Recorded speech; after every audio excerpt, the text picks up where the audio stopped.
Hey Ted, let's have some music right now on the show. Let's listen to the Late Greats with River's Edge. Are you talking to yourself? Did you stop recording? No, but you said, hey, Ted. Did I? You did.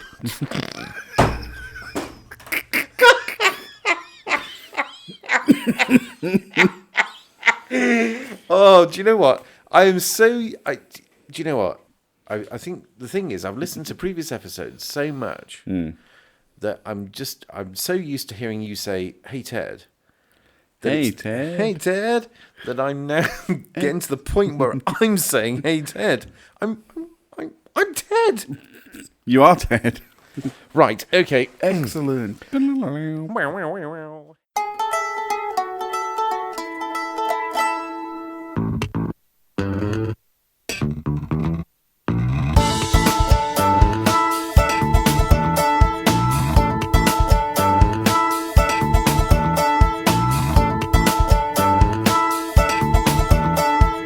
Welcome to the Tuesday Show with CJ and Ted.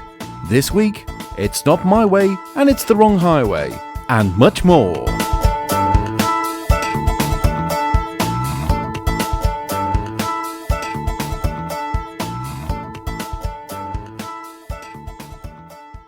Yes, and welcome to episode number 4. I'm CJ. And I am Ted. And how are you doing today, Ted? I'm good, thank you very much. Good day. I'm glad to be here. Good day. So today's Tuesday, Today is Tuesday. which means yesterday was Monday. Do you know what the day before was?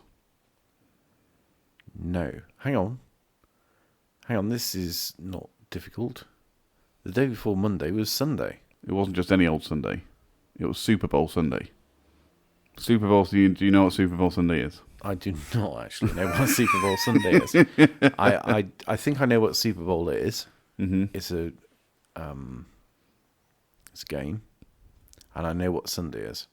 I can put the two together and understand that there's some sort of connection. So there was a football game then. There was an American football game that happened on Super Bowl Sunday, called the Super Bowl, which is the effectively the climax of the season between the two championship teams as to who wins the what's called the Vince Lombardi Trophy, which is effectively their version of the World Cup. Hang on. What do you mean their version of the World Cup? Well, no other country plays American football apart from America, so it'd be their version of the FA Cup then? I don't know, whatever. It's the simplest way of putting it. It's their version of a World Cup. Okay. For American football.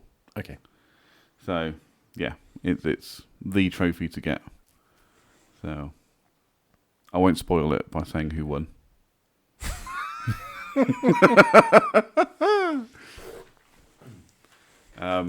But to all intents and purposes, it wasn't a bad game.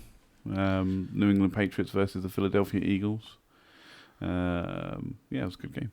I'm not a big fan of the Patriots. It's more Tom Brady. I don't like him. He's a bit of an arrogant so-and-so. And he plays angry football as well.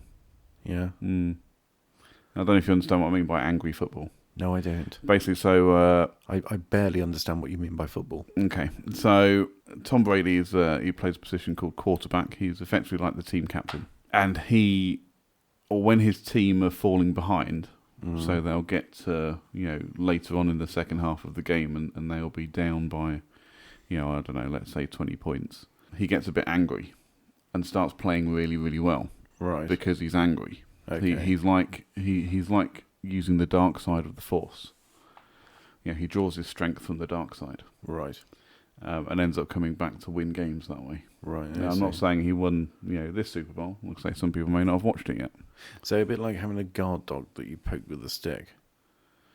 I wouldn't have gone that far, no. Right. It's a bit like having a badger that you... It's a bit like having a beaver that you set a big cat on. Okay. No, he just plays angry football. He gets quite emotional about the game, which is fair enough because it's it pays his wages at the end of the day. But he's an aggressive player when he's not winning, right? And it shows in his style of play as well. It's like he's almost like a bit. I'm not really bothered, throughout the game, and then when he suddenly figures out that actually he's going to lose the game, he gets a bit emotional about it, and and start sowing hard balls. So Hard-boiled eggs. no balls, not boiled. Basically, he'll throw a fast. He'll do a fast pass with the ball. He won't hang around. He'll just launch it as hard as he can down the field. Rather than giving it a gentle flip to somebody or. I'm sorry. What was that action? A gentle flip. That's how you pass an American football. Okay, all right. So if you knew the sport, we wouldn't be. I wouldn't have to do stupid hand gestures. So, yeah. You need to get on board with a real sport. Cricket is not a real sport. I'm not on board with cricket. And I think for that, I don't really like him that much. He's a bit of a, quite arrogant. Yeah, as well. Yeah. But that's just my personal opinion. And I know I've just upset. If any Patriots fans are listening, I know I've just upset them. But hey, I don't care. I'm a Packers fan anyway. Go Pack, go. Anyway, let's have some music, shall we? Yes, let's have some music. And our first track for today's show. Oh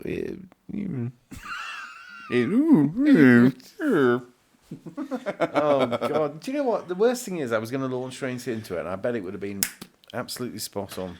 It's fine. You weren't prepared. No. Do you know what I wasn't prepared for? I really wasn't prepared for how out of my depth I was in terms of your conversation about the Super Bowl. Okay. I realised that I had nothing to bring to the table apart from those Pringles. No, you brought Pringles. Yeah, I brought Pringles to the table. And the first track for today's show is Neon City, and that's by Anna Jones. It's the end of the week and the time has come to let down your hair and have some fun. We've been working all day, exhausted by night, so let's get out and put that right and take me to the neon city where the bars are full and the lights are pretty. Take me to where musicians play so I can grab you by the hand and swing and sway. Let's dance till the morning light, let the laughter flow to make us feel alright. And take me to those dazzling streets where crazy devils and sweet angels meet. Whoa, whoa, whoa, whoa.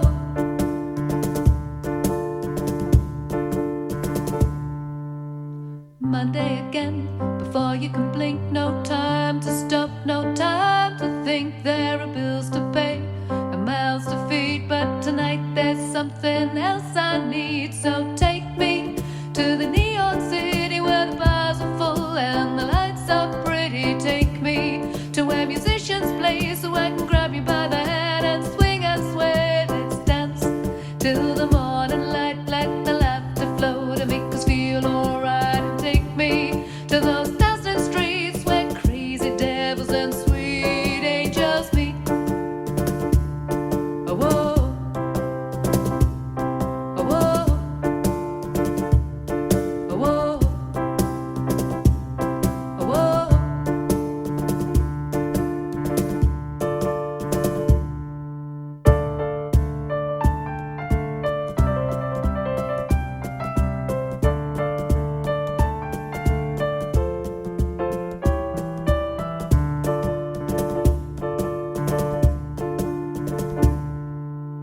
Working again, 9 to 5, and all I want to do is feel alive. The end of the week is now in sight, just you and me and Friday night. So take me to the neon city where the bars are full and the lights are pretty. Take me to where musicians play so I can grab you by the hand and swing and sway. Let's dance till the morning light, let the laughter flow to make us feel alright. And take me to those dazzling streets where crazy devils and sweet angels meet. Oh, whoa. Oh, whoa. Oh, whoa. Oh, whoa. It's a shame it's not. It's Tuesday night. Yeah. I was thinking about It's somewhere towards the beginning of the week. Yeah. It's time to still knuckle down a bit. Thankfully, it's not Monday anymore, but you can't rest on your laurels.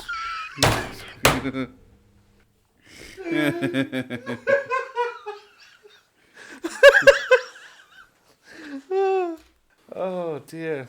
And that was Neon City by Anna Jones. And you went to Exeter to meet up with her, Ted? Yes, I did indeed. I met Anna just before Christmas, and the chat that we had is coming up later on in the show. Lovely. Looking forward to that.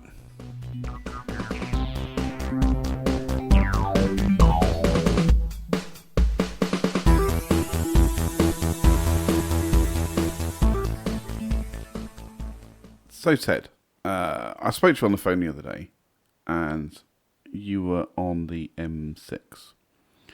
Now, I've been thinking about this, because you work in Oxford, Yes. and we are in not Oxford. No. We are slightly northwest of Oxford. Sorry, northeast of North. we are northeast of Oxford. Northeast of Oxford. Yes. For about an hour and a half-ish. Yep. Why were you on the M6? Right. Okay. So, no. What? Okay. So what happens is there's a motorway. It's the M40, and anybody that knows this sort of geography will know that there's the M40, which runs from I don't know. Does it go all the way somewhere? London to Birmingham. Okay. So it goes from London to Birmingham. Of course it does. So it goes from London to Birmingham, and on the way, it swings by Oxford a bit. It does. And if you hop onto that, you can come off a few junctions down the road, or maybe only one or two. Depending where you get on. Or maybe, yeah, that's true. But the idea is it will help you. It'll act as a conduit to take you onto the A43? Correct. Yes, yeah. So what's the A34? That goes from Bicester to, Newbury and further down. It goes all the way to Southampton, I think, the A34.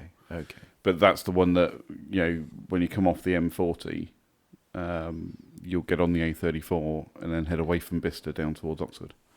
Right, I see. So anyway, there's this M40. Now, if you get off and go on the A43, yes, that will take you up towards Northamptonshire. Yes, and the Midlands. Well, the East Midlands. If you fail to take a junction between Oxford and probably past Coventry, that sort of way, for whatever reason, you'll find yourself winging your way towards Birmingham. Now, imagine, if you will, and I don't need to imagine because it happened to me. you were there. I was there, but I was there. It was an evening. It was a Friday evening, so I was trying to get back. Okay, so I was trying to get back for the weekend after being down in Oxford. Yeah, and I don't think I'd really left on time that I wanted to. So it was getting a bit late. It was getting a bit dark. I was a bit, it'd been a long week. And do you know what? I might have been preoccupied by tuning in to the latest episode of The Tuesday Show. Yeah, a good choice. A good choice, and that is my excuse for what became a bit of a nightmare because, I just stayed on the M40. Because, a long story short, I stayed on the M40 until I realised that I shouldn't be on the M40, and then I realised that the only way off it was the junction for the M6, which would take me towards the right direction, except for the fact now this is where it wasn't my error, because the M6 was shut. Right. Unfortunately, that meant that I had to carry on for a few more junctions, or what seemed to be most of my adult life,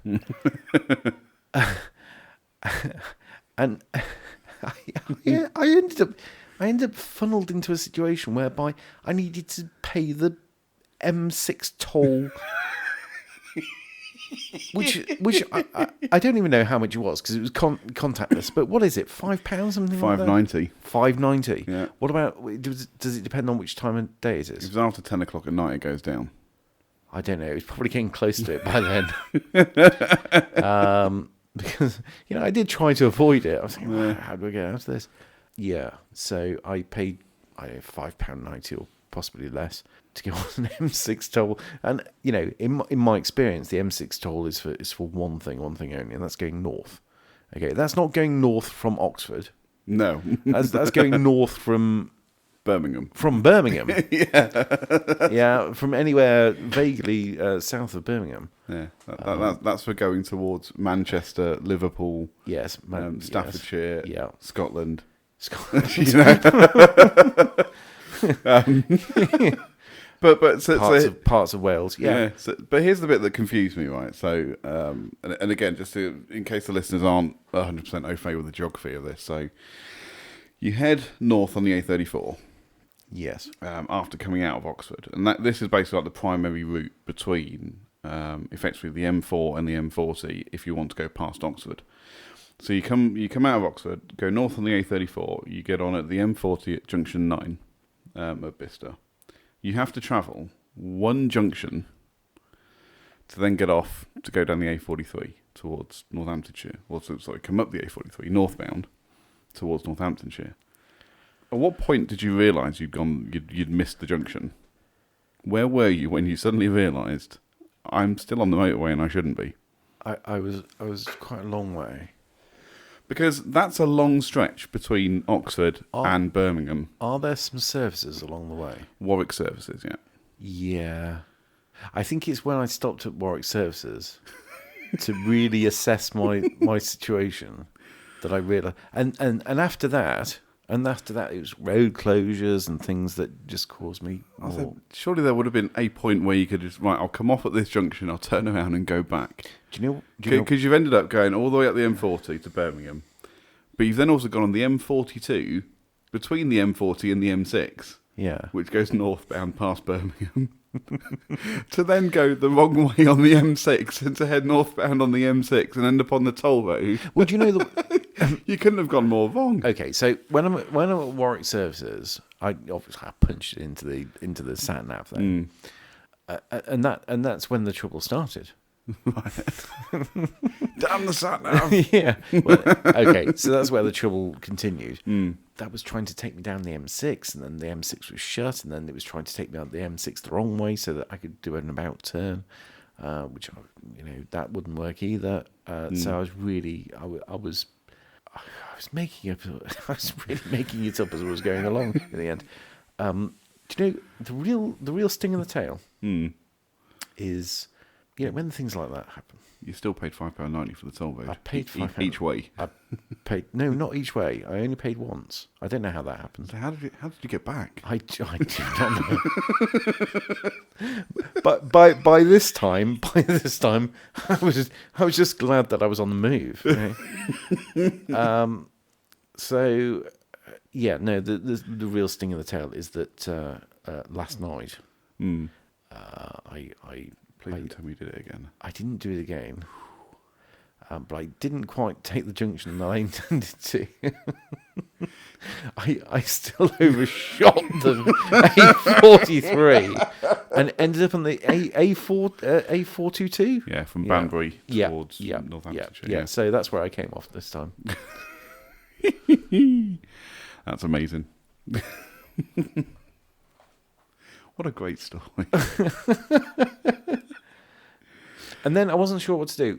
Do I go up to Daventry and go that way, or do I go the way I did go, which was back towards the A43? That was the right way to go. There we go.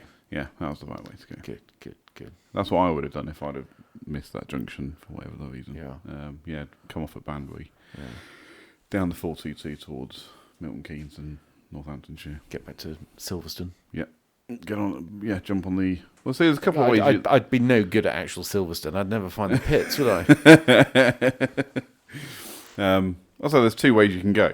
I think when you come down the 422, you get to a roundabout, and it actually says Northampton to go off on the first exit, and it takes you around some back roads, and you end up coming out at Silverstone. Believe me, all along, I have no doubt that there are signs everywhere in that part of the country telling me where Northampton is. Yeah. It's just that I missed them. But anyway, that's fine. I'm here now. So you're still alive and you made it back. I made it back. I made it back. So, safe and sound. Moving on.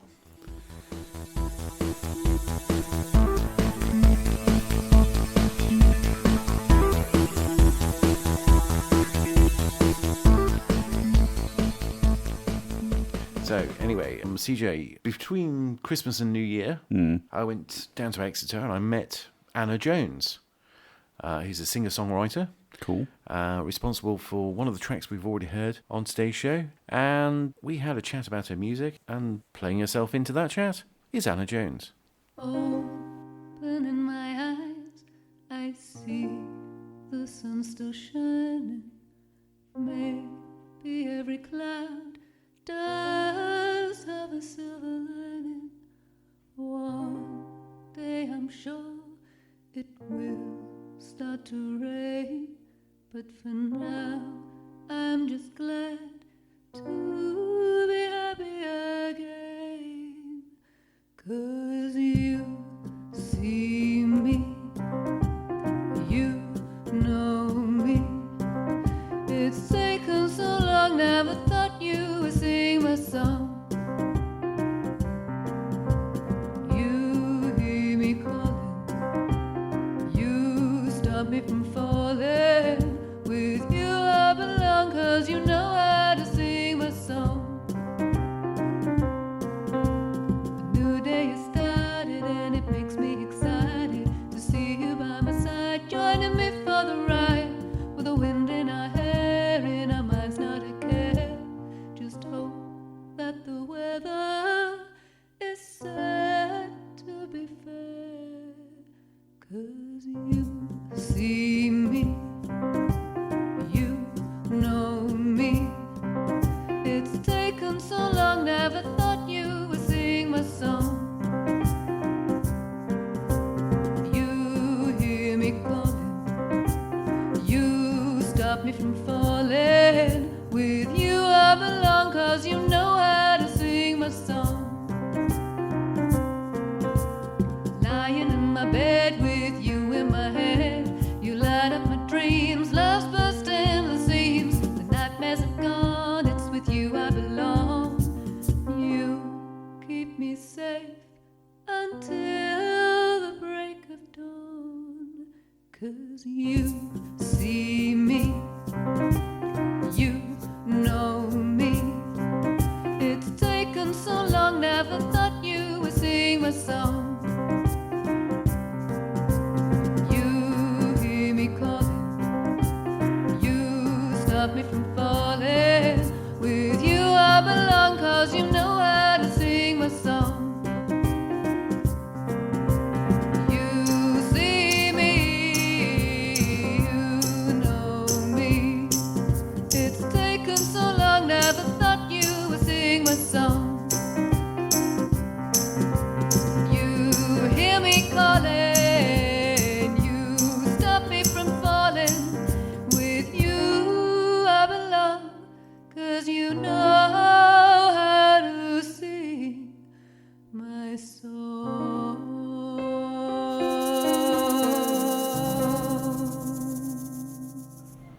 I'm sat here with Anna Jones in a cafe in Exeter, and we've just been listening to You See Me. Anna, hello, and can you tell us a little bit about You See Me? Hello, yeah, You See Me is quite a jazzy number. It's a love song, really. It's finding new love, it's about new love and looking forward to the future with that new love. Quite simple, that's basically what it is. It's a love song. And what a great way to start our chat. Well, first of all, gigs. We just mentioned before we started recording that you did your last gig was mid-December. December, that's right. Yes, I collaborate with another singer-songwriter in Exeter, and we did a joint gig together.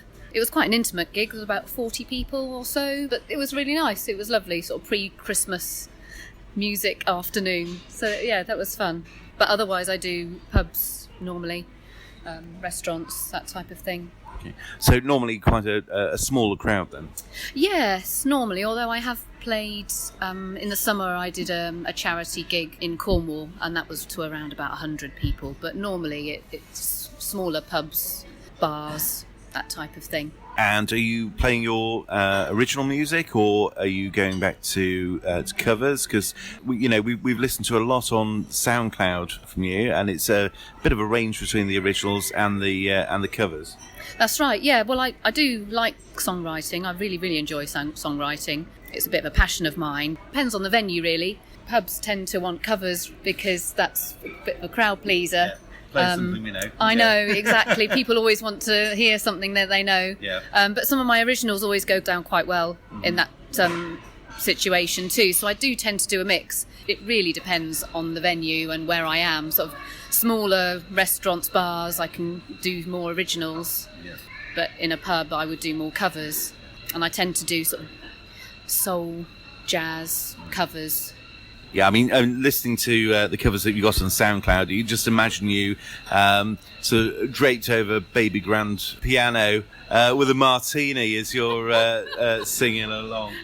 Yeah, draped over a grand piano. I'm not sure I could play the piano very well if I was draped over it, but yeah, that's the type of thing. Yes. Yeah, that's what you'll have in your mind's eye as you listen to Anna on SoundCloud. Okay, so we were sort of totting up the originals that you've got at the moment, and I know you're still looking at writing more currently as well.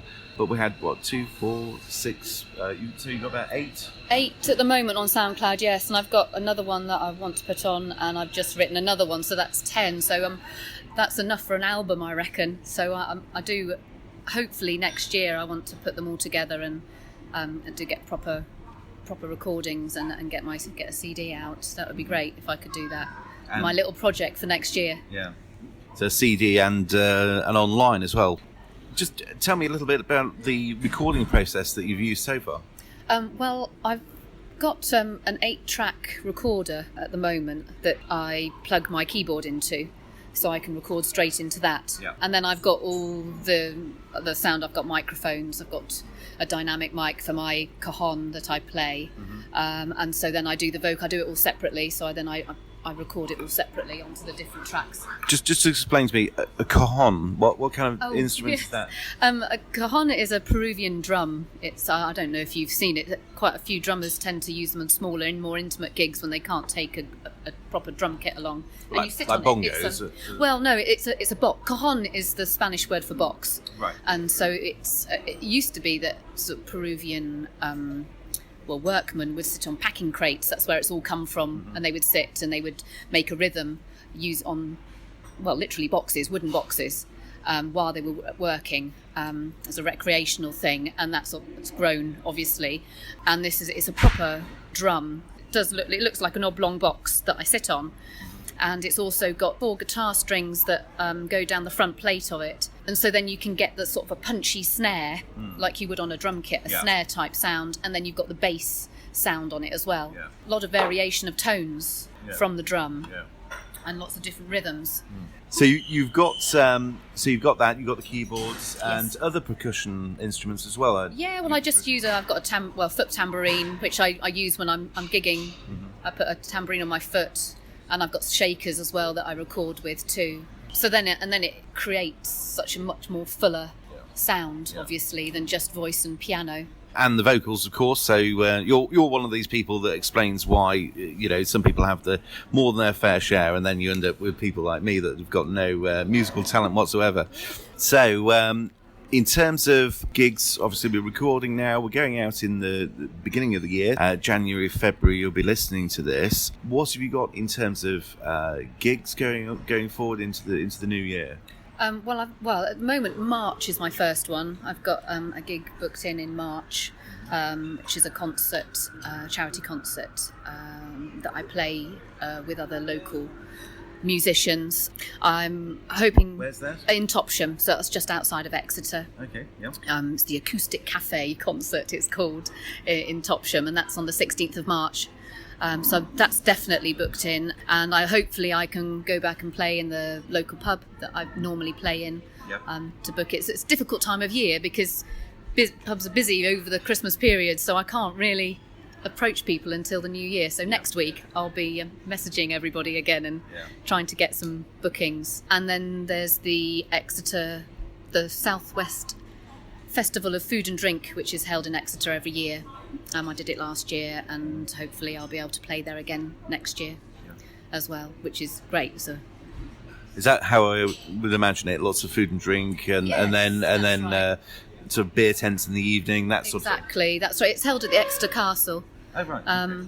And and then the gardens behind Exeter Castle, it's just filled with cookery demonstrations, like you say, lots of different producers, local producers come and sell their wares and show off what they do. And then there's live music as well throughout the day and into the evening as well. They have after dark parties, and it happens over the May Bank holiday weekend. It's really nice, yeah. Might be worth taking a trip back to Devon for. Absolutely, it's good. It's good. We've talked about some of the originals. In terms of the covers that you do, I've heard you've got covers, all very much of a theme, kind of a jazzy theme. That's right. It's quite soul. Should I Stay or Should I Go? Fall In, Fever. I've been listening to a lot of these covers that you've done. No, that's great. Yeah, well, I appreciate your listening. It's great.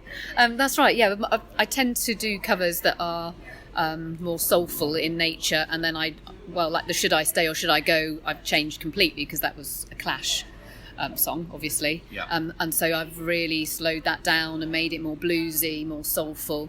I do that with just the voice and the cajon, and it's got, it has quite a good effect actually. I've had really good feedback when I do that one. If I go, there will be double. So come on, let me know. Should I cool it? Or should I want to come on to some of your new music there. First of all, just tell me about any collaborations that you've been doing. Locally, I sing with another singer-songwriter. I think I mentioned we did a gig together in December. But also on SoundCloud, I've met quite a few people. It's a great platform for meeting other musicians and hooking up with people remotely. At the beginning of the year, I'm bilingual, I speak German, and another German musician contacted me about one of my other songs on SoundCloud, and I just got talking to him about one of his songs and said how much I liked it, and he wanted to do an English version, so I translated the lyrics for that. So we did that song together. I did the vocal and then sent it to him, and he then did the instrumentation around that. And then I've recently done some electro pop, which is something which is completely out of my experience, with a couple in the Philippines, who I also met on SoundCloud. And I did the vocals for one of their tracks as well, which is also, you can see that on my SoundCloud page. That's all on your track list, is it? Well, I reposted because it's their song, but I just reposted it, so it's on my SoundCloud page as well. All right, super. So there's lots for us to look at on there. So some of your tracks, you've got a bit of variety there. Just tell me about some of your newer stuff and the differences between some of the tracks. Yeah, well, I think I've mentioned before that my style is more jazz, so soulful, and I've drawn a lot of my writing. I've drawn from that genre, but I also quite a few of my tracks are also more sort of folky in nature, and I've sort of tried to link them to my own experiences or observations of life in general, and they're much more scaled down and simple. It's just a piano and voice on quite a few of them, and as I said, they're more sort of from folk genre, I think, really, or easy. I don't know. It's straight. I always find it difficult to describe my music, but it's that type. I mean, I have to say, listening to a few of your tracks, I get kind of a bit of a show tune thing to it. I don't know if anybody said that before, have they? No one said that. No. Or maybe it's your voice. Maybe you've got a voice that you could take onto the stage. Well, yeah, I've got quite a lot of projection on my voice, and I just have to open my mouth, and the sound comes out, and sometimes I've got to sort of tone it down a bit because I can be quite loud. Yeah. So what we'll do is we'll just break to listen to one of your tracks, and we're going to listen to Fairy Tale Lives. Just tell me a little bit about that. Fairy Tale Lives is a little bit different to the other ones that I've done. It's more folk in style, in nature, and it's basically, I sort of drew on. Well, I was thinking about my children. I've got a son and a daughter, and reading stories, reading fairy tales, and my daughter was always dressing up in Cinderella costumes and wanting to be Cinderella, finding her Prince Charming, and then the same when I was younger. And well, yeah. I didn't do that for the verse about my son, but anyway, he's Jack and the Beanstalk. But anyway, I don't. You might hear it in the lyrics. You might get it in the lyrics. Yeah. But then growing up, of course, fairy tales don't really come true, but you still believe in them. You still really want the dream, don't you? So it's about that, really. It's about the fact that you dream of a fairy tale life. You probably don't have it because you have to get a job and it's a bit mundane, but you still have that little spark that keeps you going. Well, let's escape and let's have a listen.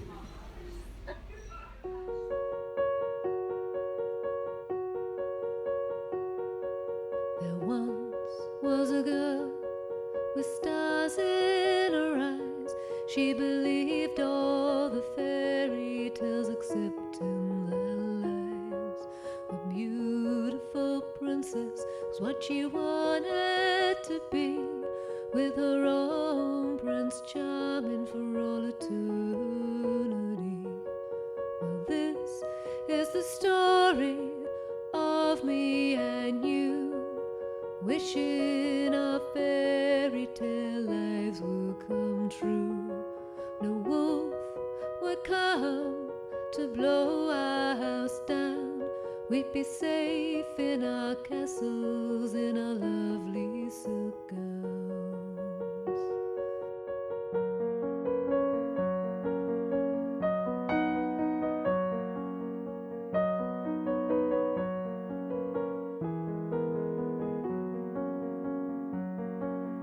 Once was a boy, and he dreamt the same.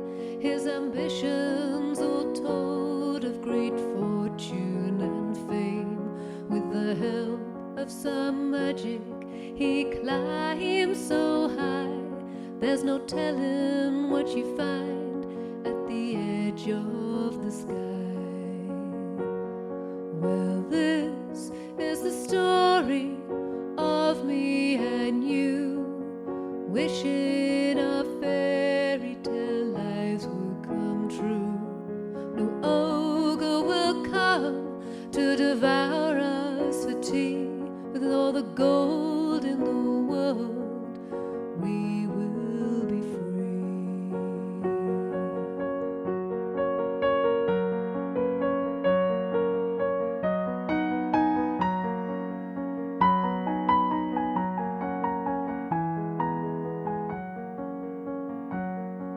Yes, this is the story of me and you, wishing our fairy tale lives will come true. We battle our demons, keep the witches at bay, so we can sleep in our beds at the end of the day. Yes, this is the story of me and you, wishing our fairy tale lives will come true. We battle our demons, keep the witches at bay, so we can sleep in our beds at the end of the day.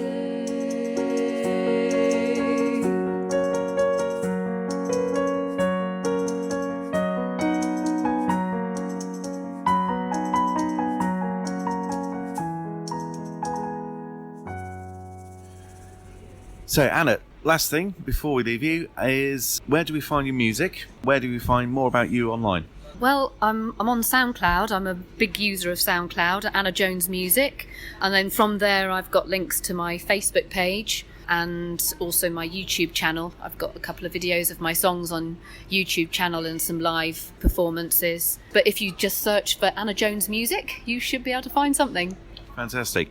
And when any gigs come up, please let us know so that we can put a shout out so anybody who's in the area can come along or get in touch or find out more about your music. That would be great. Will do. Thank you very much. What should we have to play us out? Well, my favourite one, well, I've got quite a few favourites actually, but the one I really like playing is Rhythm of Our Hearts, because it's quite an upbeat jazz style to it, which is my style. Yeah. Plus, I've added the cajon, and I just really like performing it. I've recorded the piano track into an MP3, so I play that through my speakers, and then I play the cajon and sing along to it when I do it live. And I really enjoy doing it. I've got my foot tambourine on as well, so I think Rhythm of Our Hearts is the one that incorporates everything that I do. Okay, well, we'll listen to that now, and thank you, Anna, for speaking to us today. We'll no doubt see you in future. Thank you very much for having me. It's been fun. Thank you.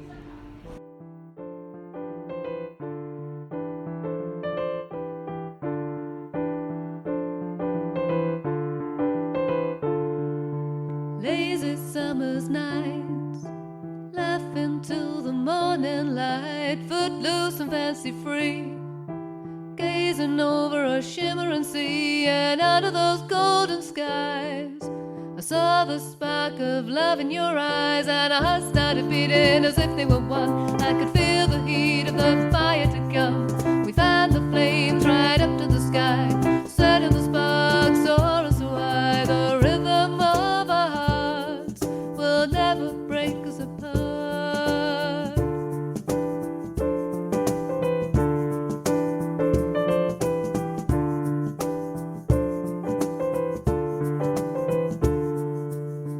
October days, watching you as if in a haze, as the leaves came spiraling down. My feet had barely touched the ground, for out of those crimson skies the sparks of love danced in your eyes, and our hearts started beating as if they were one. I could feel the heat of the fire to come. We've had the flames right up to the sky, setting the sparks soar us high. The rhythm of our hearts will never break us apart.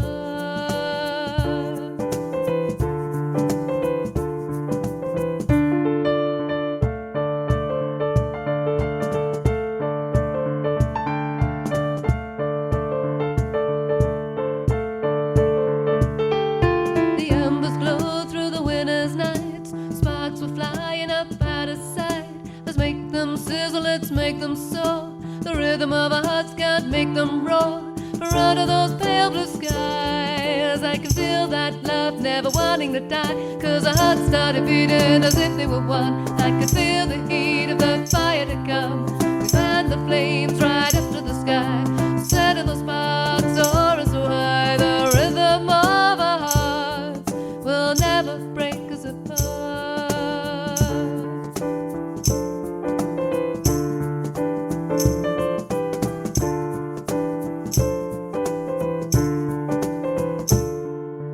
Waking in the spring, like the birds, all I wanna do is sing. And as the flowers begin to show, there's one thing for sure that I know, 'cause under those bright blue skies the sparks of love just wanna fly. And our hearts started beating as if they were one. I could feel the heat of the fire to come.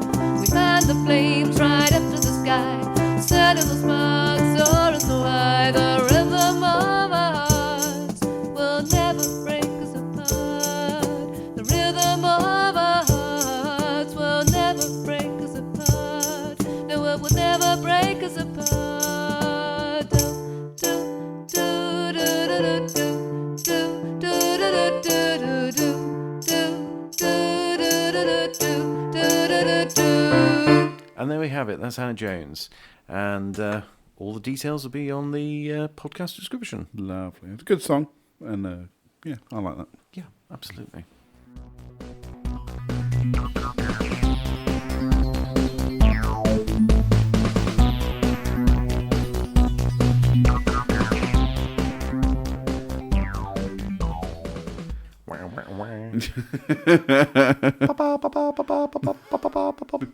Okay.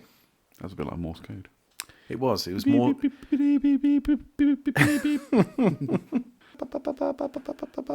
you know Morse code? No. No, me neither. I know SOS and SMS. That's about it. Is that 3 as well? Is it 3 dots? What? SMS is three SMS. dots, 3 dots, 2 dashes, 3 dots. Yeah. Yeah. Do you not remember the old Nokia phones when they came out? They used to make that noise. They used to go. Do-do-do-do-do-do-do-do. That's Yeah. Morse code for SMS. Yeah. I would have thought I'd known more, but no. No, I would have imagined. I know what H is. I don't know what H is. I think it's 4 dots, but now I'm doubting myself. I know A is 1 dot and B is 2 dots. Is it? And C is S is 3 dots, isn't it? Maybe I'm wrong. Maybe B is like a dot and a dash. Also, I don't know. I know A is 1 dot. That's it. Yeah, That's all. But no, it's not. When people do Morse code, it's all done in phrases. Yeah, it's all shorthand as well. Yeah. That's where shorthand was invented. Yeah. Is it? Yeah. Really? That's how shorthand was. Oh, okay. So, as a nerdy example, obviously, SOS. Before that, it was known as CQD. Stands for Come Quick in Distress. All right. But instead of trying to tap out, come quick in distress, Yeah. they just shorten it to CQD. Okay. And same with SOS. Instead of trying to tap out Save Our Souls, they just tap out SOS. Right. When people are like sending out their call sign, they start off with the letter C and the letter Q. Right. Because if you say them together, CQ, as in seek you, I seek you. Oh, I see. Right. Yeah. No, they don't say OIC, but. Oh, I see. But that's pretty much how shorthand was invented. Yeah. By shortening things down as best as possible. So here's another example. Do you know why people say Roger when, or like the military people when they're on the radio, they say Roger? Do you know why they say that? They say it because. No, I don't know. So again, in Morse code, when you received a message, instead of sending back received, you just send back the letter R. Now, in old phonetic alphabet, R, whereas now it's Romeo, it used to be Roger.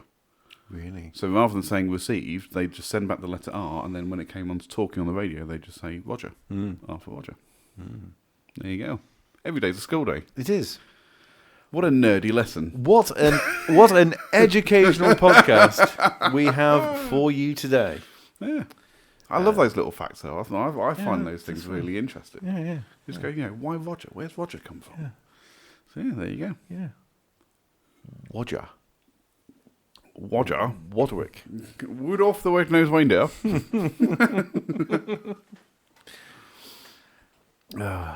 So... Bickus.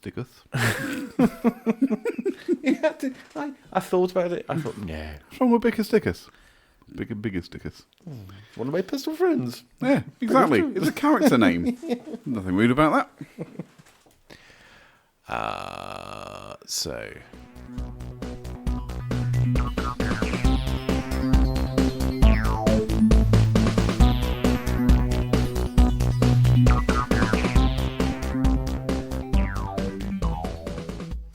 So, ladies and gentlemen, while Ted is stuffing his face with Pringles, I shall give you my review of Pulp Fiction, which I had to go away and watch this week. I'm going to be very honest at this point. It took me 4 attempts to watch it all the way through because I kept falling asleep. I didn't find it engaging. I imagine, because it was released, 1994? I imagine at the time the style of filming and the style of writing was pretty cutting edge and was a bit offbeat to what was being churned out by Hollywood. But all things considered, watching it now, I didn't really enjoy it that much. I think you're right. So at the time, sorry to chip in there. Right. At the time, it was pretty off the wall because it started halfway through and then cut back to the middle. No, that's halfway through, isn't it? Yeah. And then went to the start and back again. It did take a couple of times to actually get a grip of what was happening. Now, interestingly, because there's another movie by Quentin Tarantino that does that called Reservoir Dogs. Yeah. And I really enjoyed that.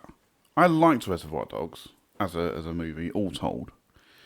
But then again, I haven't watched it for a number of years, so I don't know if I went back and watched it again now, whether I'd still enjoy it because of, again, the writing style, the shooting style, and whether it's actually something that would keep me interested for long enough. Now, interestingly, I was listening to another podcast the other day, and they talk a bit about movies and such like.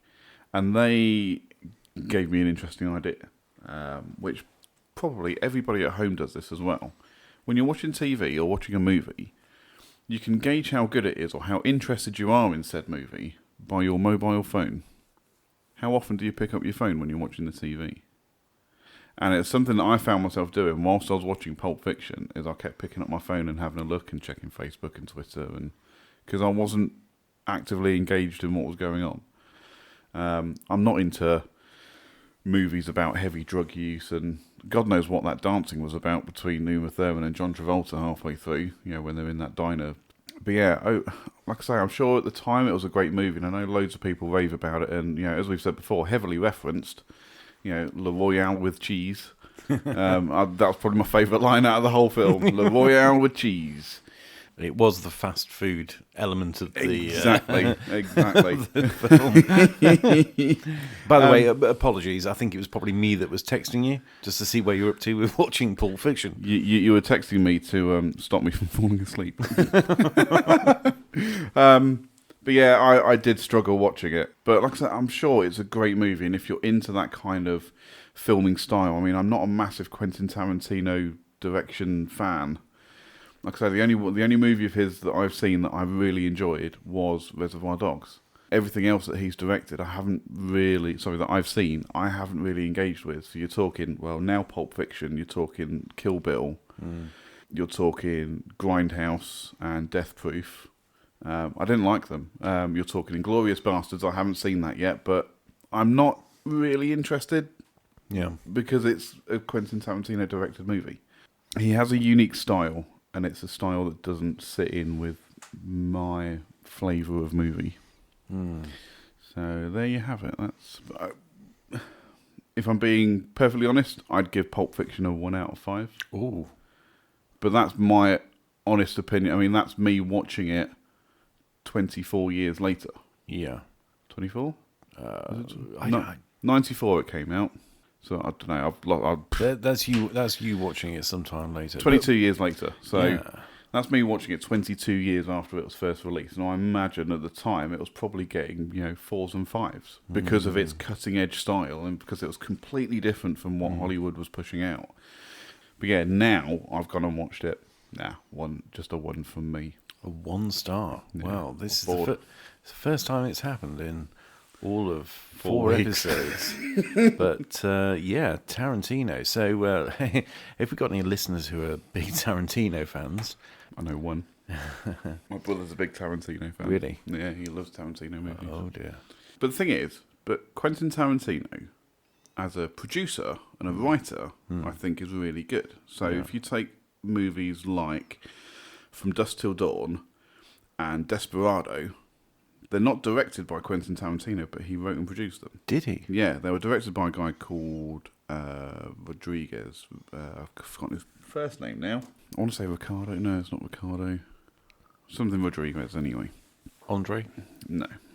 I'm going to have to Google it now. Juan? Juan Cheat. But, there we go, Desperado. Antonio.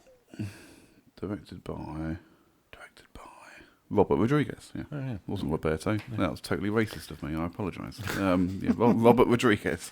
Great movies. I really enjoyed them. But like I said, they're written by Tarantino or star Quentin Tarantino, and I really enjoyed them. How many of his films has he actually played a part in? Loads. Should we find out? Yeah. Quentin Tarantino. Filmography. As an actor. As in his own films. In his own films, how many has he played a part? Hateful Eight. Django Unchained. Inglourious Bastards. Planet Terror. Death Proof. Grindhouse. Kill Bill Volume 2. Jackie Brown. So quite a few. Gosh. I don't think he wasn't in. I didn't spot him in Pulp Fiction. I know he was in Pulp Fiction. Is this a directing, producing, and writing career based on the just a lack of casting in an earlier life? Maybe. Yeah, maybe. But then again, he may be one of those who feels he's good at direction, obviously has found a studio who agrees with him, but has also gone, I really like to act as well, and maybe as a cost-saving measure, just cast himself instead of somebody else. Well, I think a lot of people do it. If they can't get a part, they write themselves a part. Yeah, exactly. So, but yeah, so that's that. Quentin Tarantino. 1 star. 1 star. So, here comes the question. What have you got for me this week? So this week, Ted, in light of your outstanding review of Ace Ventura: Pet Detective, Thank you. I think it will be prudent for you to go away and watch the 1995 movie Ace Ventura: When Nature Calls. Right. Okay. Which is a sequel to Ace Ventura: Pet Detective. Yeah, I was guessing that. I was guessing that. The process was working its way to. Oh, right. There's a sequel. Yes. So, Okay. Fortunately for you, it is the only sequel. Yeah. There is not a third movie, not a third Ace Ventura movie. Right. Much to the fans' dismay. Yeah. There isn't a third one. So There's not a third one. Okay. Yeah. And there's not one in the can or being planned or anything like that. No. I'm not going to get any more surprises. No, I think Jim Carrey might be a bit old for Ace Ventura now. Really? Yeah. Okay. Yeah, there was some crazy trousers. Yeah, the crazy trousers make a comeback. Yeah. And the crazy hairstyle, which I tried to model myself on. Can you tell? Yeah, I can see. And you're doing well. You're doing well. Fantastic. Just need to get you the trousers. Oh, alrighty then. Moving on. Moving on. Okay, well, I'll look forward to that. And I'll be reporting back to you all on Ace Ventura: When Nature Calls. When Nature Calls. Yeah. Cool.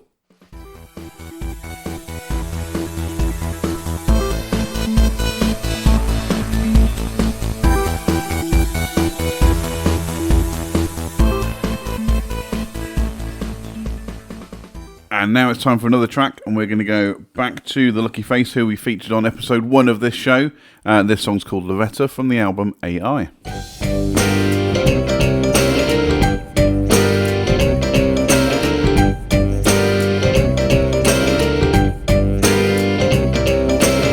My hairdresser's called Loretta. She owns an angry heart. I'm awfully glad I met her, but I wouldn't want to see her start. She owns a fat lambretta and an even fatter ass. I'm awfully glad I met her, but I wouldn't want to break that heart. She asks, is that alright? Just to be polite. I can't tell her it looks like shite. I just do it myself again tonight. 'Cause she's big enough to bounce me off the wall. That would not be all. And she's hard enough to have me in a crawl. And that would not be all. I never feel the need to tip her, but she bears me no ill.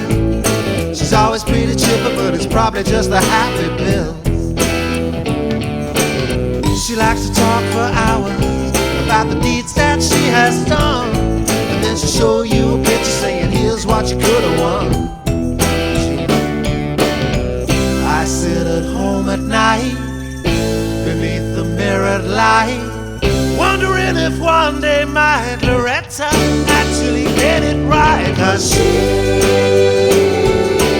big enough to bounce me off the wall, and that would not be all.